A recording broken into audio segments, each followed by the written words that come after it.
মানুষের আমল উঠবে কি দিয়ে? দরজা দিয়ে। কি দিয়ে? আর আমল ওঠা আল্লাহ বন্ধ করে দেবে। গত বৃহস্পতি সোমবারে যে আমাদের আমল হাজির করা হয়, এইটা পর্যন্ত বন্ধ। এই কারণেই তো ফাত্তাহ মোজারে দিয়েছেন আল্লাহ। বর্তমান, ভবিষ্যৎ, প্রেজেন্ট, ফিউচার, এখন খুলছেন আল্লাহ দরজা, ভবিষ্যতে খুলবে না। দরজা কি একটা, বহুটা, কয়টা না, আবহাওয়া বহু বচন দিয়ে আল্লাহ বলেন একটাও দরজা খোলা হবে না। আকাশের দরজা যদি খোলা না হয়, মরণের পরে আপনার এই আত্মা কিন্তু ইল্লিনে যাবে না, সিজ্জিনে যাবে। আল্লাহ একটা শেষ করেননি এখনো। ওয়ালা ইয়াদখুলুনাল জান্নাহ, এই মানুষগুলো জান্নাতে যাচ্ছে না, যাবে না। বাংলা সহ তামাম দুনিয়াতে এই দুইটা গুণ যাদের ভেতরে আছে, আল্লাহর কোরআনের আয়াতকে মিথ্যা মনে করে, আর কোরআনে কারীম দিয়ে যে কথা শোনানো হয়, শোনার পরে ঘাড় ঘুরিয়ে অহংকার করে আরো কিছু টান দেয়। কয়টা কয়টা বলেন বলেন। এদের শাস্তির ধরন কি বলেছি? আসমানের দরজা বন্ধ, আজও বন্ধ, কালও বন্ধ। জান্নাতে যাচ্ছে না, যাবে না। এখন যদি এই সিস্টেমে মানুষ মারা যাচ্ছে, যাদের চরিত্র এই দুই প্রকার, ওদের জন্য জান্নাতের দরজাও বন্ধ।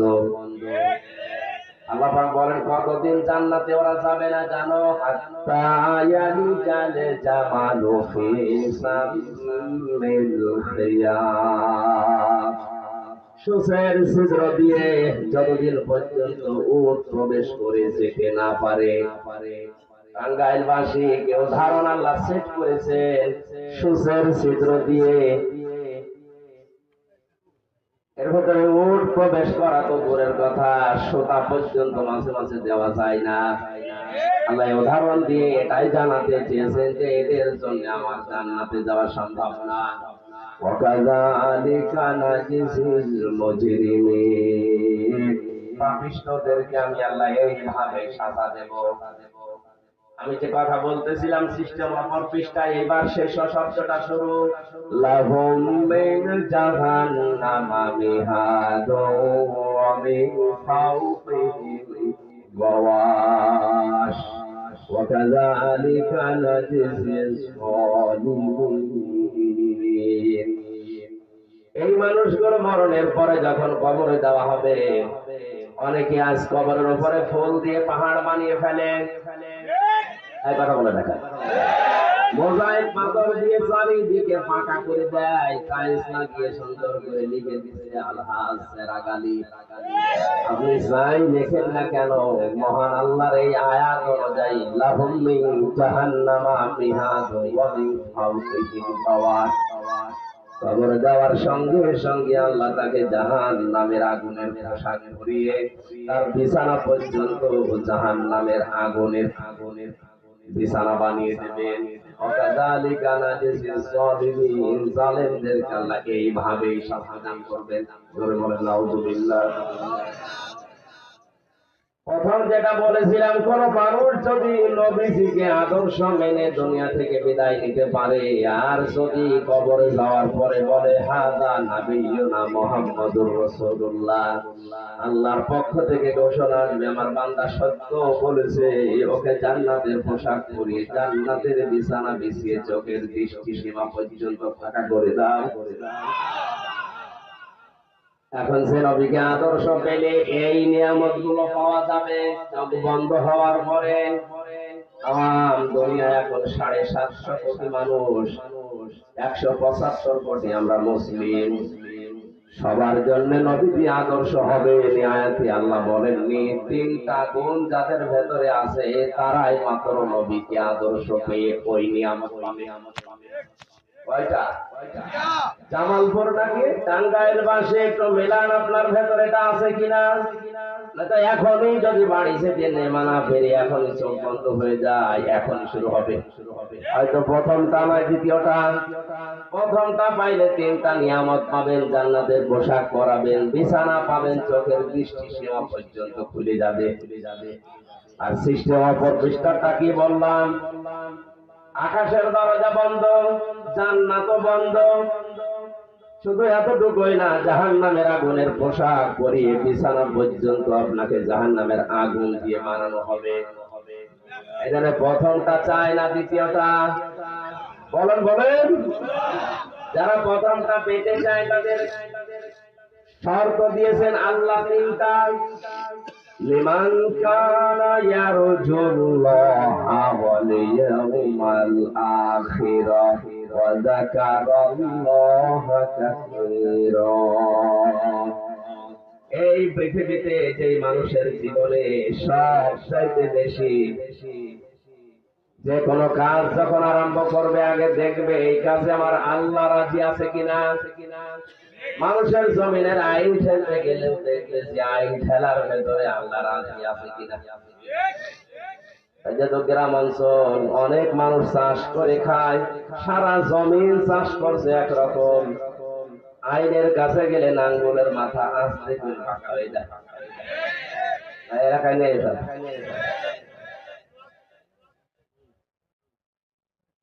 যাকে আদর্শ পেলে এই নিয়ামত গুলো পাওয়া যাবে, তিনি ১,৫০০ বছর আগে জানিয়েছেন।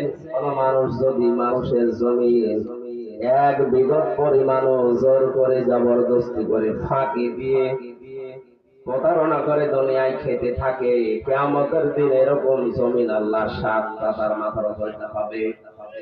এই বিশ্বাস আমাদের আছে, বিশ্বাস আছে। বিশ্বাসটা থাকবে, আইনগুলো এত চিকন চিকন হয়ে যায় কি করে। এখন অনেকের জমিনের আইন আর নেই, ওটা হয়ে গেছে পুলিশিরাত। না, আইনের এই জায়গায় গিয়ে সতর্ক থাকা। যে কোনো কাজ আরম্ভ করার আগে দেখবে যেটা আমার আল্লাহ রাজি আছে কিনা। দ্বিতীয় নম্বরে ওই লোকটার জীবনে পাওয়া যাবে ওয়াল ইয়াউমাল আখিরাহ, কিয়ামতের বিশ্বাস। পৃথিবীতে যত ধরনের বিশ্বাস আছে, জীবন পরিচ্ছন্ন করার জন্য সবচাইতে বেশি দরকার কিয়ামতের বিশ্বাস। কিয়ামতে জবাব দেওয়া লাগবে। এটা যদি কোনো মানুষের ভেতরে টেন্ডেন্সি তৈরি না হয়, তার দ্বারা হাজারো মানুষের অধিকার নষ্ট হওয়ার সম্ভাবনা বেশি। আজ ইউনিয়ন থেকে শুরু করে একেবারে আদালত পর্যন্ত যে সমস্ত জায়গায় মানুষের অধিকার গুলো নষ্ট হচ্ছে দায়িত্বশীল মানুষদের মাধ্যমে, এদের ভেতরে যদি কিয়ামতের বিশ্বাস দৃঢ়ভাবে তৈরি হতো, কোন মানুষের অধিকার নষ্ট হতো না। কিয়ামত আমার জবাব দেওয়া লাগবে আল্লাহর সামনে দাঁড়িয়ে। এই বিশ্বাসটা সঠিকভাবে তৈরি হয় না, এই কারণেই তো বিনা কারণে মিথ্যা সাক্ষী দেয়। এই দেশে মিথ্যা সাক্ষী বন্ধ হয়ে গেছে। বাংলাদেশে প্রায় ৬৮টা জেলখানা আছে, ৬৪ জেলায় ৬৪টার, গাজীপুরে 4টা বেশি আছে। এই সব মিলে ৬৮টা জেলখানায় যত মানুষ আছে, আমার মনে হয় প্রায় ৯০,০০০ মানুষ এখন জেলে। এই ৯০,০০০-এর ভেতরে ৮০,০০০ জানি না তার মামলা নেই, কিচ্ছু জানে। এগুলো যে পড়ে আছে অবশ্যই কোন মিথ্যা সাক্ষীর কারণে। বলেন বলেন। সাক্ষী তো ফেরেশতারা এসে দেয়নি, আমরাই দিয়েছি। আপনি কিসের নামাজ আদায় করেন, কিসের দাঁড়িয়ে রেখে সোফা রেখে আপনি আন্দাজে মানুষকে ধোঁকা দিচ্ছেন। জবাব দেওয়া লাগবে, টেন্ডেন্সি তৈরি হলে তো এটা সম্ভব না। আল্লাহ আমাদেরকে যেন সহজ ভাবে এটা বোঝার এবং বাস্তবে আমল করার তৌফিক দেন, আমিন।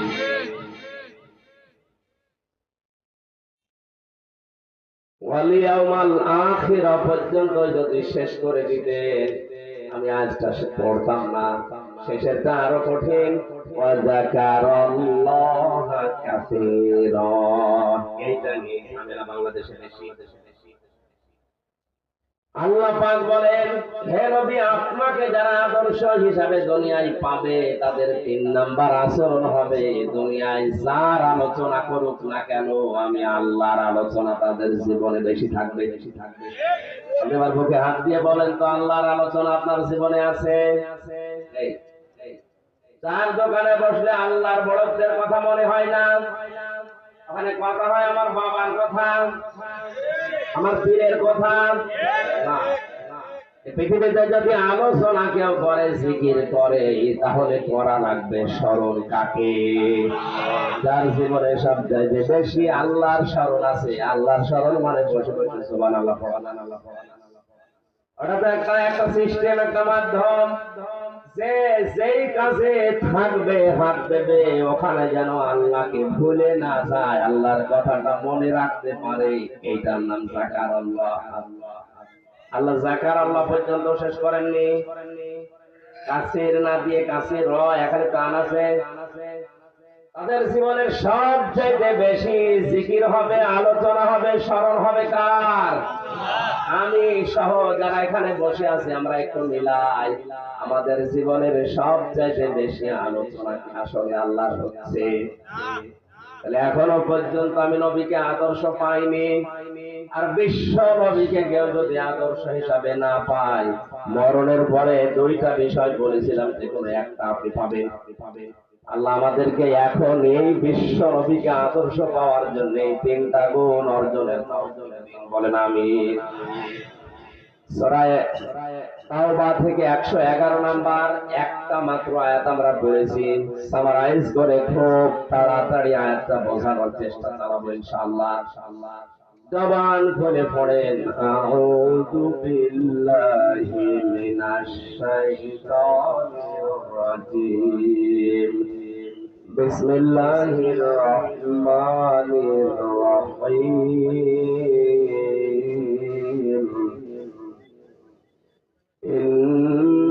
ইন্নাল্লাহা আশতারা মিনাল মুমিনিনা আনফুসাহুম ওয়া আমওয়ালাহুম বিআন্না লাহুমুল জান্নাহ। আল্লাহ পাক বলেন, অবশ্যই আমি আল্লাহ ক্রয় করে নিয়েছি, কিনে নিয়েছি। এখানে ক্রেতাকে বলেন, বলেন। আমি আল্লাহ ক্রেতা, আমি কিনতে চাই।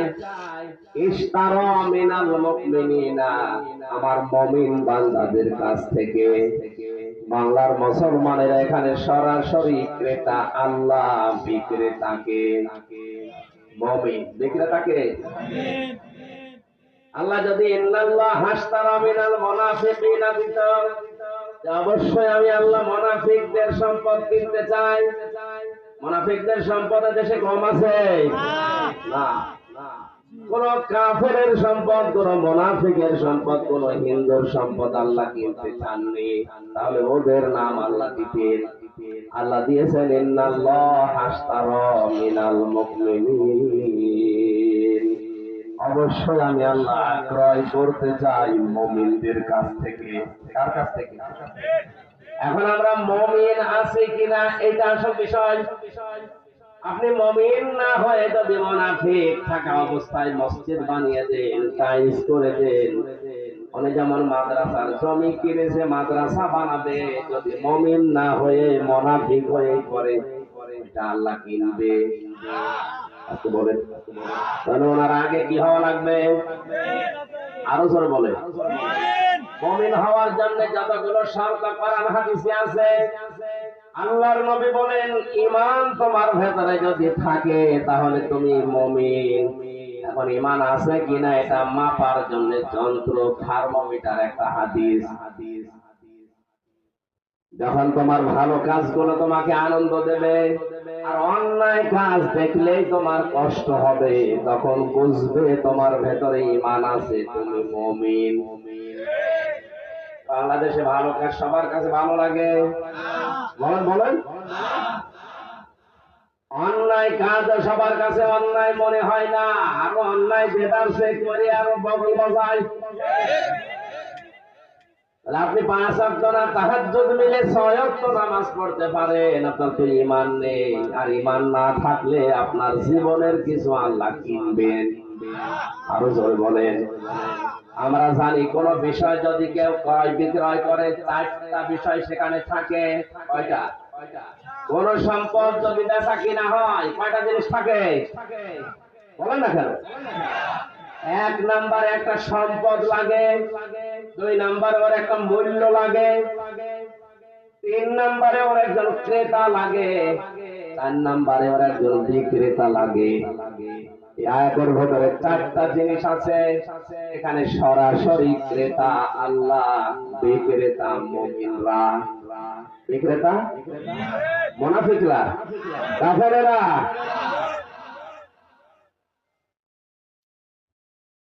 আর সুদের টাকা দিয়ে, ঘুষের টাকা দিয়ে আপনি মসজিদের টাইলস লাগিয়ে দিচ্ছেন, কিয়ামত পর্যন্ত তো টাইলস করতে থাকেন, কবুল হবে না।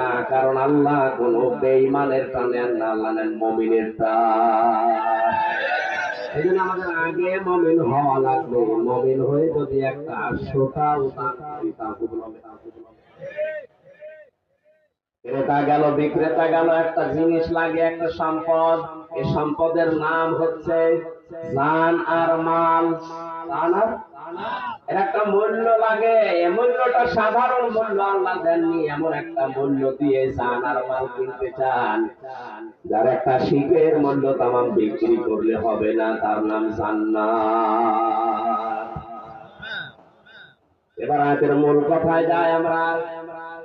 সরাসরি যিনি ক্রেতা উনি কিন্তু অদক্ষ না। অদক্ষ? ওনার দক্ষতা, ওনার জ্ঞান, ওনার মেধা, ওনার যোগ্যতা পৃথিবীর কারো সাথে তুলনা চলে। আল্লাহ পাক এত যোগ্যতা সম্পন্ন আমাদের মালিক। আমরা যে চোখের ভেতরে এই যে ওকি চোখে মারি, চোখ টিপতে কি বলি আলাম খায়নাতাল আ'য়ুনি ওয়া মা তুখফিস সুদূর। চোখের ভেতরে মানুষ কি উকি ঝুঁকে যায়, চোখ টিপ দিয়ে কি মনে মনে করে এ পর্যন্ত আল্লাহর কাছে খবর চলে যায়। এত বড় বিশাল দক্ষতা নিয়ে আমার আল্লাহ কিনতে চান কোন জিনিস। বাজারে গেলে আপনি পচা মাছ কিনবেন, বলেন বলেন? আল্লাহ যদি কিনতে চায় কোন পচা জিনিস কিনবে? যে দুইটা সম্পদের কথা আল্লাহ দিয়েছেন, যার তার কাছে কিনবে না, কিনবে শুধু আরো জোরে, জোর হলো না, আর একবার বলেন। এটা আগে হওয়া লাগবে। মুমিনদের কাছ থেকে শুধু কিনতে চায় আনফুসাহুম, তাদের জীবন, ওয়া আমওয়ালাহুম, তাদের সম্পদ। নফসের বহুবচন আনফুস, তাদের জীবন আল্লাহ কিনতে চান। পৃথিবীতে সব মানুষের জীবন আল্লাহর দরকার নেই, জীবন দরকার ওইটা যার জীবন দুইটা জিনিস থেকে মুক্ত। কয়টা? আরো জোরে বলেন। ঈমান আনার পরে যে লোকটা শিরিক করে না, ঈমান আনার পরে যে লোকটা বেদাত করে না, এই দুইটা গুনাহ থেকে যারা বেঁচে থাকবে তাদের এই জীবন আল্লাহ পবিত্র বলে ঘোষণা দিয়েছে। কত মানুষ এই দুনিয়া থেকে এমনি এমনি মারা যায় দেখেন। সবাইকে মহান আল্লাহ শাহাদাতের মরণ নসিব করে না। কোরআনের পাখি সারাটা জীবন দোয়া করত রব্বুল আলামিন, আল্লাহুম্মা ইন্নী আসআলুকা শাহাদাতান ফি সাবিলিক। হে আল্লাহ, আমি তোমার কাছে চাই, আমি যত মাহফিল তার শুনেছি, জীবনের সর্বশেষ মাহফিল পর্যন্ত তিনি মোনাজাতে শেষে এই কথা বলতেন, আল্লাহ তুমি আমাকে মরণ দিবে, শাহাদাতের মরণ। আর শাহাদাতের মরণ আল্লাহ আমার সারে তারে ধরে দিয়ে দেয় না। وَلِيَعْلَمَ اللَّهُ الَّذِينَ آمَنُوا وَيَتَّخِذَ مِنكُمْ شُهَدَاءَ وَاللَّهُ لَا يُحِبُّ الظَّالِمِينَ। সূরা আলে ইমরানের 140 নম্বর আয়াতের শেষের দিকে আছে, 4 নম্বর পারার 6 নম্বর পৃষ্ঠার শেষ লাইন এটা আছে। আল্লাহ তাআলা বলেন, কিছু মানুষের জীবন যৌবন, তাদের কর্ম পদ্ধতি আমার ভালো লাগে, এগুলো আমার কাছে পবিত্র মনে হয়, তখন ওদেরকে সাধারণ ভাবে মরণ দেই না, ওদের শাহাদাতের মরণ দিয়ে আমি আল্লাহ ধন্য করি। শাহাদাতের মরণ কেন দেওয়া হয়? মাওলানা জহিরুল ইসলাম যদি এখনই মারা যান, উনি যদি ঈমান নিয়ে মরতে পারেন, এখনই আপনি কবরে দিয়ে দেবেন, ফেরেশতারা বলবেন তুমি যা। কিয়ামত পর্যন্ত ঘুমিয়ে থাকবে, সিংহায় ফৎকার দেওয়ার দিন উনি আবার টের পাবে। এই শেষ মাঝখানে উনি আর টের পাবে না কি হয়েছে। কিন্তু কোন মানুষ যদি শাহাদাতের মরণ পায়, আল্লাহ তাআলা বলেন ও শুধু মরে না, ওয়ালা তাহসাবান্নাল্লাযীনা কুতিলু ফি সাবিলিল্লাহি আমওয়াতা বাল আহইয়াউন ইনদা রাব্বিহিম ইরযাকুন। হে নবী, যারা শাহাদাতের মরণ পাবে এদেরকে আপনি মৃত বলবেন না, এরা জীবিত। আর আমরা জানি জীবিত থাকলে খাবার খাওয়া লাগে। এটা বলেন না কেন? এই জন্য দেখেন বালা হায়া ওরা শুধু জীবিত না, ইনদা রাব্বিহিম ইরযাকুন, তাদের রবের কাছে তারা রিজিক পায়। সুতরাং মাওলানা আবুল কাসেম যদি শাহাদাতের মরণ পায়, উনি কবরে যাওয়ার পরে ঘুমিয়ে থাকবে না জহিরুলের মতো, উনি সঙ্গে সঙ্গে জীবিত এবং আল্লাহ নিজে ওনাকে কিয়ামত পর্যন্ত খাওয়াবে। সুতরাং যারা শাহাদাতের মরণ পাচ্ছে, আমরা অনেকে উপহাস করে ঠাট্টা করে, আর ভাই আপনি যদি ঈমান নিয়েও মারা যেতে পারেন, কবরে গেলে শুধু ঘুমিয়ে থাকবেন। আর উনি তো ঘুমাচ্ছে না, উনি দুনিয়ার এই পচা খাবার বাদ দিয়ে মরণের পরে শাহাদাত যদি নসিব হয়ে যায়, কিয়ামত পর্যন্ত আল্লাহ ওনাকে খাওয়াবেন। আর মানুষের শরীরে যদি খাবার প্রবেশ করে কি তৈরি হয়? রক্ত গোশত। কি তৈরি হয় বলেন না কেন?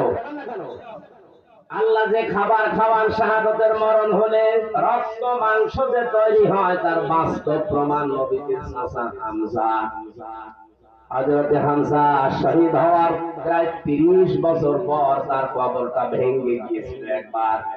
মদিনায় প্রচন্ড ঢল হয়েছে, বৃষ্টিপাত হওয়ার কারণে ঢল গিয়ে ওনার কবরটা গিয়েছে ভেঙে। হযরতে হামজার সাথে 30 বছর আগে ওই সময়ে যারা যুবক বয়সে জিহাদ করেছিল তারা আজও বেঁচে আছে, তারা আজ মুরব্বী। এই রক্তের অনুসন্ধান করতে গিয়ে দেখে যেখান থেকে রক্ত আসে এই কবর হযরতে হামজার। তাকিয়ে দেখে যে সমস্ত জায়গাগুলো কাফেরেরা তরবারি দিয়ে আঘাত করেছিল, ওনার 70 টুকরা করা ছিল, ওই জায়গা দিয়ে এখনো পর্যন্ত ফিনকি দিয়ে রক্ত বের হচ্ছে। বাংলার মুসলমানেরা উনি যদি খাবার না খাবে 30 বছর পরে ওনার শরীরে রক্ত আসবে কোথা থেকে? কথা বলে না। তাহলে আয়াতটা যে বাস্তব প্রমাণ মিলেছে আপনার বিশ্বাস হচ্ছে? যাকে তাকে আল্লাহ ধরে শাহাদাতের মরণ নসিব করাবে। আপনার জীবনে যদি জুলুম থাকে, আয়াতের শেষে ছিল কি আল্লাহু লা ইউহিব্বুজ জালিমিন, কোন জালেমকে আল্লাহ ভালোবাসেন না। আল্লাহ ভালো না বাসলে শাহাদাতের মরণ না। এই জন্য শাহাদাতের মরণ পেয়েছে যারা, এই মানুষগুলোর জীবন আসলে ধন্য। কিয়ামত পর্যন্ত আল্লাহ নিজের কুদরতি হাতে তাদের খাবার খাওয়াতে থাকবে। জেলখানায় আমার সামনে কত মানুষ যে মারা গেল, ওখানে মানুষ মরে বেশি থাকতে শুনে 24 ঘন্টা একটা ঘরের ভেতরে তালাবদ্ধ আপনি থাকতে পারবেন? এদিকে 3.5 হাত, এদিকে 2.5 হাত, এতটুকু একটা জায়গায় ওর ভেতরে টয়লেট করা। 24টা ঘন্টা যদি একটা মানুষ 30 বছর থাকে, এমনি পাগল যাবে। যদি যোগাযোগ বিচ্ছিন্ন করে রাখা হয়, আমার তো 3 বছর যোগাযোগ বিচ্ছিন্ন করে একটা ঘরের ভেতরে একটা জিন্দা মানুষের একটা মানুষের খবরের সাইডে একটু বড় খবর 3.5 হাত, আর এদিকে হয়তো 1.5 হাত, আর ওইটা এদিকে 2.5। এতটুকু দুনিয়ার কোন যোগাযোগ আপনার সাথে থাকবে না। 3টা বছর যদি আপনি ওইভাবে এক ঘরের ভেতরে তালাবদ্ধ থাকতেন, যোগাযোগ বিচ্ছিন্ন হয়ে আমি এমনিতে আমার পাগল হয়ে যাওয়ার কথা। এই জন্য আমার অনেক জানা জিনিস পর্যন্ত আমি ভুলে গেছি। বহু তথ্য আমার এই মাথার ভেতরে ছিল, এই 3টা বছরে অনেক কিছু আমি হারিয়ে ফেলেছি। এখন আবার আস্তে আস্তে করে ওগুলো স্টাডি করা লাগছে। আল্লাহ যেন আবার ফিরিয়ে দেন, আরো বেশি করে দেন, জোরে বলেন আমিন। মানুষগুলো যখন মরতে দেখতাম, আমি এর আগেও শুনেছি জেলখানায় নাকি আজরাইল যায় না, প্রমাণ পেলাম 3 বছর ভেতরে মরে না। মরে যাওয়ার পরে পায়ে বেড়ি লাগিয়ে হাতে হ্যান্ডকাপ লাগিয়ে বের করে দেয়। হাসপাতালে নিয়ে যাচ্ছে মরা মানুষ, আর বলে যে মরেছি রাস্তায়, অথচ মরে পড়েছিল বেডে।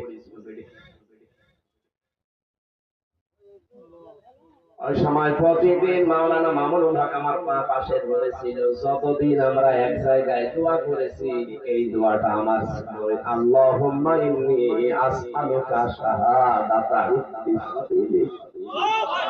আল্লাহ, আমার যদি মরণ হয়েও যায় তুমি আমার সাধারণ মরণ দিও না, এমনিতে মজলুম অবস্থায় আছি, তুমি আমার শাহাদাতের মরণ দিও।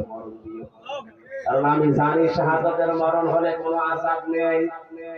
একটা পিপিলিকা কামড় দিলে যেমন মনে হয়, শাহাদাতের মরণ যদি কেউ পায় ঠিক ওইভাবে দুনিয়া থেকে বিদায় নেয়। মায়ের স্তনে মুখ লাগিয়ে মানুষ যখন খেতে খেতেই ঘুমিয়ে পড়ে, বাচ্চারা, নবীজি বলেন শাহাদাতের মরণ যারা পায় তারা যেন ওই বাচ্চার মতো ঘুমিয়ে পড়ে, টেরও পায় না। আজকের এই মুসাফির, অসুস্থ, মজলুম, এই তিনটা বিষয় আমার ভেতরে এখন আছে।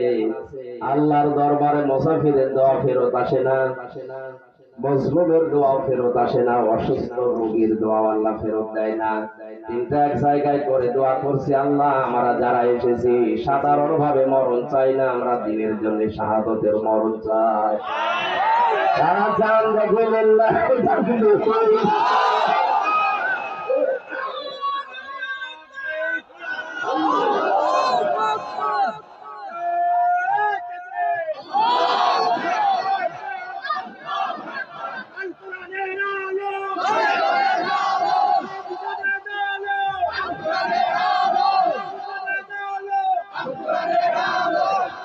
আলহামদুলিল্লাহ। ভাই মেয়েরা যারা দাঁড়িয়ে আছেন, বসে আছেন, যেভাবে শুনছেন এবার শোনেন। প্রথম শব্দে আল্লাহ দিয়েছিলেন আনফুসাহুম, তাদের জীবন আমি কিনতে চাই। তাহলে মানুষের ভেতরে আল্লাহ জীবন যাদের কিনবে, জীবন পরিষ্কার পবিত্র শুদ্ধ হওয়ার জন্য যে দুইটা ঔষধ বললাম, আমাদের জীবনে আর চাই থাকতে শিরিক থাকে না। এখন বলে না কেন? শিরিক যদি থাকে আপনার যত আমল আখলাক ছিল সব ধ্বংস হয়ে যাবে। অন্যান্য গুনাহ যদি ছোটখাটো হয়েও যায়, আগে খেয়াল করে দেখবেন আল্লাহ আমার কোন কাজে যেন শিরিক না হয়। এদেশ যেহেতু আমরা কোরআন হাদিস থেকে অনেক পিছিয়ে, এই জন্য জেনে হোক বুঝে হোক না জেনে হোক শিরিকের ভেতর আমরা নিমজ্জিত হয়ে যায়। অনেকেই মাসলা দিয়েছে, যারা জেনে শুনে তাবিজ ব্যবহার করে এটা শিরিক। এখানে যাদের তাবিজ আছে গলায়, হাতে, মাথায়, আশা করছি আপনি খুলে ফেলবেন জীবন পরিষ্কার পবিত্র করার জন্য। 2 নম্বরে আমাদের জীবনে যেন কোনো বেদাত না আসে। কি বলেন বলেন?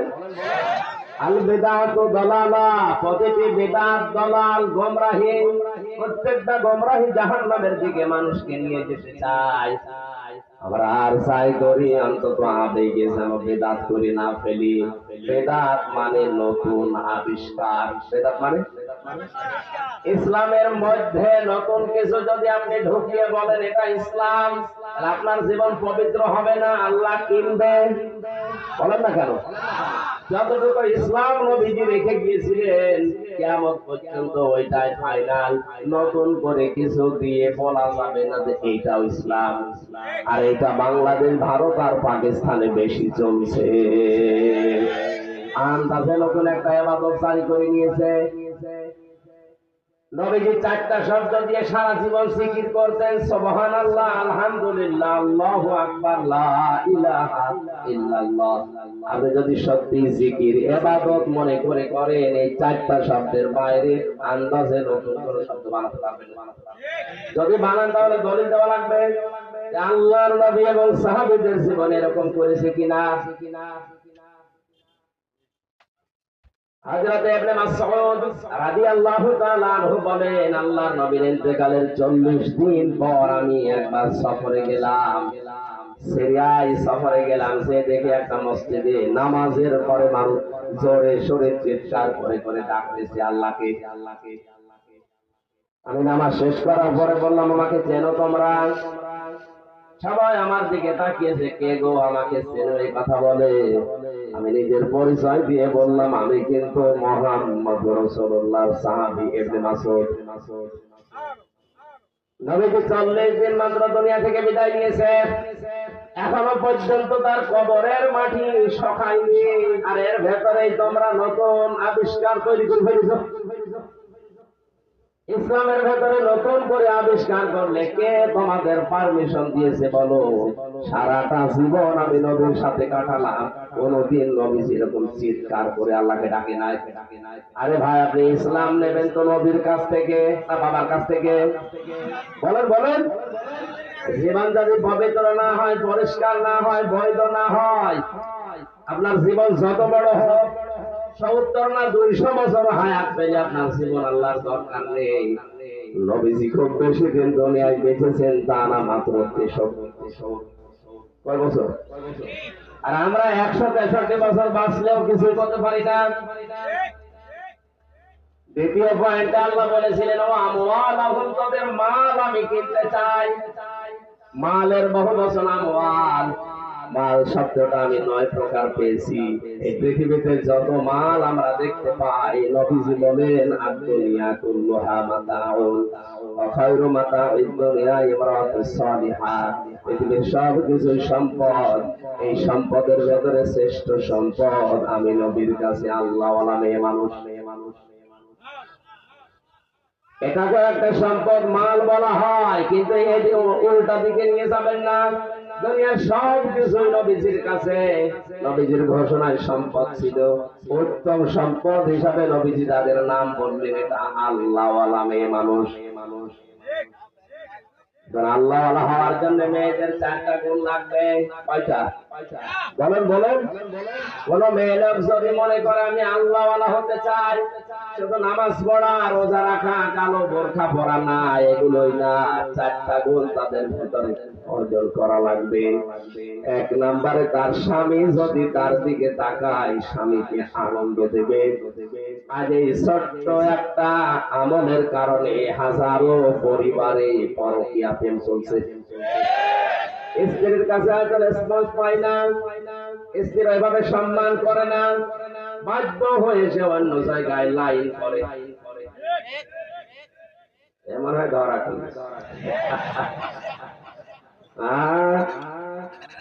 সম্মানিত মা বোনেরা, আপনারা যারা আছে, দেখেন কত স্বামী এখানে অলরেডি লাইন লাগিয়ে আছে। না, আমি পরকীয়া প্রেম করার জন্য উদ্বুদ্ধ করছি না। অধিকাংশ মানুষগুলো স্ত্রীর কাছ থেকে সম্মান, রেসপন্স না পাওয়ার কারণে দ্বিতীয় লাইনে সেই মহিলার কাছে ও যাচ্ছে, ওর ভেতরে যা আছে আপনার ভেতরে সব আছে। এখন বলে না কেন? হ্যাঁ, অনেক পুরুষ মানুষেরও সমস্যা আছে। জেলখানায় যাওয়ার আগে একটা ঘটনা ঘটেছিল। এক মহিলা কল দিয়ে বলছে, হুজুর বিয়ে করলাম, আশা করে দেখি না, মন শুধু আমার দিকে না, আর দিকে পরে ছেড়ে দিলাম, আর একটা ধরলাম, আল্লাহ এ দেখি 2 জায়গায় করে এর ছেড়ে দিয়ে আর একটা ধরলাম, এর আমার মন আরো খারাপ, একটা 2টা 3টায় লাইন চালায়। এরকম 2 নাম্বার পুরুষ মানুষও আছে না নেই? তিরমিজি শরীফের হাদিস, নিজের স্ত্রীর রেসপন্স, সম্মান, তার শারীরিক সব চাহিদা মেটানোর পরেও যদি কোনো মানুষ পরকীয়া প্রেমে লিপ্ত হয়, 3টা আযাব দুনিয়াতে আল্লাহ তার দেবেন। 1 নম্বরে তার চেহারার উজ্জ্বলতা আল্লাহ নষ্ট করে দেবেন। 2 নম্বরে এই পরকীয়া প্রেম এত কঠিন, জঘন্য, খারাপ, এর কারণে 2টা সংসার নষ্ট হয়ে যায়। এই মানুষের ইবাদত বন্দেগী আল্লাহ কবুল করা বন্ধ করে দেবেন। সবচাইতে বড় কঠিন বিষয় মরণের সময় এই 2টা সংসারকে ধ্বংস করার জন্য ইমাম মুসলিম হবে না। সুতরাং এখনো মিথ্যা কথা না বলে এই সামিয়ানার নিচে যারা আছেন, পরকীয়া প্রেমে যদি থাকে, আপনি এখন থেকে তওবা করবেন। কারা কারা তওবা করবেন হাত তোলেন তো। অনেকে এখানে আছে, আপনি ফিরে আসবেন। সম্মানিত মা বোনেরা, বলেন এখানে আপনার সম্মান রেসপন্স আপনি আবেগ পূর্ণ নয়, এই জন্য যদি অন্য জায়গায় যায় এ দোষ শুধু ওর একা হবে না, আপনারও দোষ আছে। এই জন্য নেককার হওয়ার প্রথম দৌড়ে নবীজি দিয়েছেন, স্বামী যখন আসবে যে কোনো অঙ্গ ভঙ্গি দিয়ে, কথাবার্তা দিয়ে হোক, আচরণ দিয়ে হোক, স্বামীর মনে আনন্দ দেবে, এটা নেককার হওয়ার প্রথম কাজ। এটাও তার হাজারো পরিবার জান্নাতি পরিবেশে ফিরে আসবে। এই ছোট্ট একটা আমলের কারণে আজ হাজার হাজার পরিবার জাহান্নামে। দ্বিতীয় নম্বরে, কোন স্বামী যেটা পছন্দ করে ওটা যদি জায়েজ হয়, আপনার জীবন থাকবে ওইটা ভালো লাগবে। আমি আবার বলছি, আর যদি না জায়েজ হয়, আল্লাহ রাসূলের বিরুদ্ধে যায় স্বামী, না স্বামীর বাবা হলেও মারা যাবে না।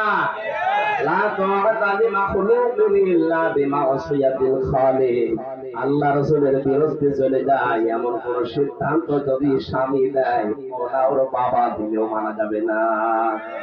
আপনি সরাসরি দেখতে পাচ্ছেন যে এই লোকটাকে রায় দিতে বলছে আমার স্বামী, অথচ এর রায় দিলে এর চরিত্র ভালো না, লাল পানি খায়, বাবা খায়, রাস্তার টাকা মারে, ব্রিজ খায়, এর আদর্শ রাসূলের আদর্শে নেই। এরকম মানুষকে যদি আপনি চাপে পড়েও সিল দিতে যান, স্বামী বলছে তাই কি, বাবা বলছে, আমি কথা বোঝাতে পেরেছি? আল্লাহ রাসূলের বিরুদ্ধে যাচ্ছে, এরকম কোন কাজ করা যাবে না। কিন্তু স্বামী যদি জায়েজের ভেতরে থেকে কিছু চাহিদা করে, চাই জীবন থাকতে আপনাকে দেওয়া লাগবে। আমি 6 প্রকার মানুষের কথা পড়েছি হাদিসে। আল্লাহর নবী বলেন 6 প্রকার নারীকে আল্লাহ পাক জাহান্নামে দেবেন বিনা হিসাবে, বিনা বিচারে। কি করে বলেন নাউজুবিল্লাহ। 1 নম্বরে, যে মহিলারা বিনা কারণে চুল খোলা রাখে স্বামী ছাড়া অন্যের সামনে। মেয়েদের চুল সতর, কিন্তু এটা স্বামী বাদ দিয়ে মেয়েদেরকে বলছে আপনি স্বামীর সামনে যত পারেন চুল খুলে থাকবেন। আপনার স্বামী যদি চুল দেখে, হাত দেয়, যতগুলো দেখবে হাত দিলে সওয়াব। অন্য মানুষ যদি চুল দেখে, প্রতিটি চুলে যদি একটা করে গোনা হয়, যত চুল দেখেছে অতগুলো গোনা আমল যাবে। দ্বিতীয় নম্বরে, স্বামীকে যে মহিলারা সম্মান দিতে চায় না, হয়তো নিজে ধনী মানুষের মেয়ে, প্রভাব প্রতিপত্তি আছে, স্বামী একটু গরিব মানুষ, অর্থনৈতিক ভাবে দুর্বল, এই জন্য মানুষই মনে করে না, গোলামের মতো ব্যবহার করে। এরকম বউ আছে না?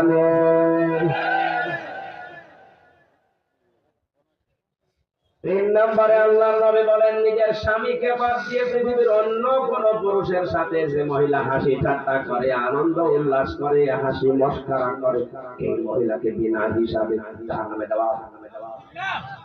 এটা দিন দিন বেড়ে যাচ্ছে, গ্রাম অঞ্চল তো টের পাচ্ছেন না। 4 নম্বরে, যে মহিলাকে আল্লাহ অপবিত্র করে দেন মাসে 3 দিন, 5 দিন, 7 দিন, 10 দিন, অপবিত্র থেকে পবিত্র হওয়ার জন্য যারা খেয়াল রাখে না নিজের শরীরকে, এটা উদাসী। এটা একটা আমল।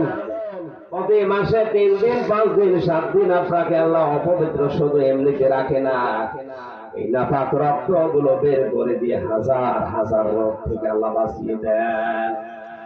বিজ্ঞান প্রমাণ করেছে এই রক্ত যদি মহিলাদের না আসতো, কোন মহিলা 2-3 মাসের পরে আর সুস্থ থাকতো, এমনি অসুস্থ হয়ে মরে যেত। এটা তৈরি হয়েছিল হযরত আদম আলাইহিস সালামের ওই স্ত্রী যখন জান্নাতের ওই নিষিদ্ধ গাছটা ছিঁড়তে যাচ্ছিলেন, গাছটা বারবার কেঁদে কেঁদে বলেছিল আমাকে ছিঁড়বেন না, আমি নিষিদ্ধ, আল্লাহ পাক আমাকে নিষিদ্ধ করে দিয়েছে।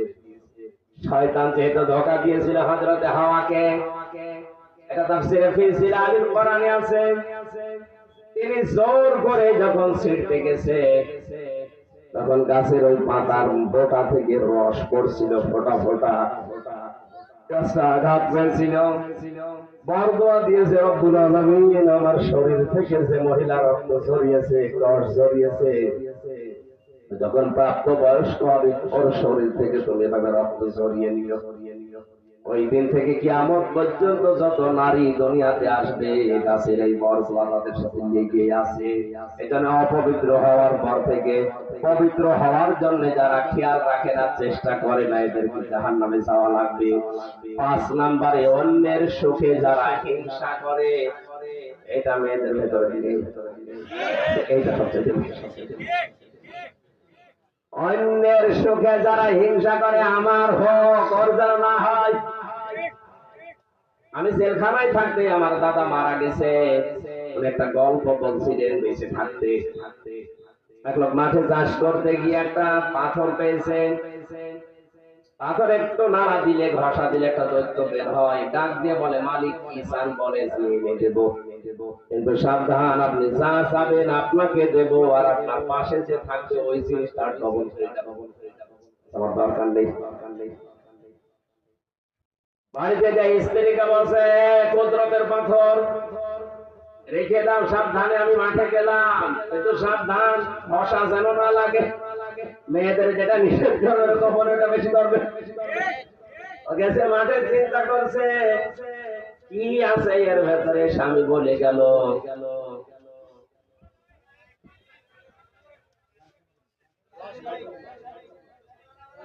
ঘষা যেন না লাগে। দিয়েছে বের করে এক ঘষা, দৈত্য বের হয়ে বলে, মালিক কি চান? কি চাই মানে, সারা জীবন তুমি ঘরে আসি টের পাচ্ছ না, একতলা বাড়ি চাই। ও তো আর জানে না পাশের বাড়ি। বলে না কেন? মাঠ থেকে বাড়ি এসে চিনতে পারছে না আমার বাড়ি কোনটা। বহু কষ্ট করে বাড়িতে গিয়ে বলে, তুই বাড়ি কি করেছো? ঘষা দিয়ে। তুমি তো ঘষা দিলে বাইরে এসে দেখো সব বাড়ি দইতলা, পাথর আবার নিয়ে আসো। দৈত্য যখন বেরিয়েছে বলে, কি চান? কি চাই বোঝো না, আর এক কানা করে দে। আশপাশে যারা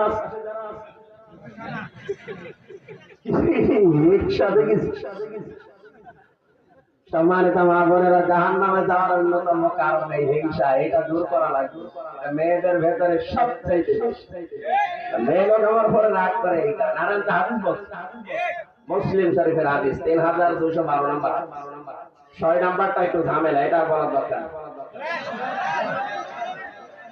যারা কথায় কথায় মিথ্যা কসম করে, গীবত করে, মিথ্যা কসমটা একটু বেশি।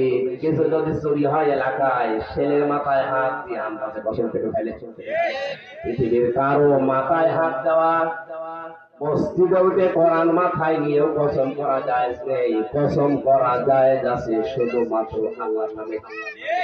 আর বেশি বেশি যারা কসম করে, এদের উপরে আল্লাহ আল্লাহ মেয়েদেরকে চায় যেন 6টা কাজ থেকে যেন হেফাজত রাখেন। জোরে বলেন আমিন। নেককার হওয়ার 2 নম্বরে বলেছিলাম, স্বামী যেটা পছন্দ করে যদি জায়েজ হয়। প্রত্যেকটা স্বামী পছন্দ করে বিয়ের পরে আমার মা বাবা যেন আমার সাথে থাকে।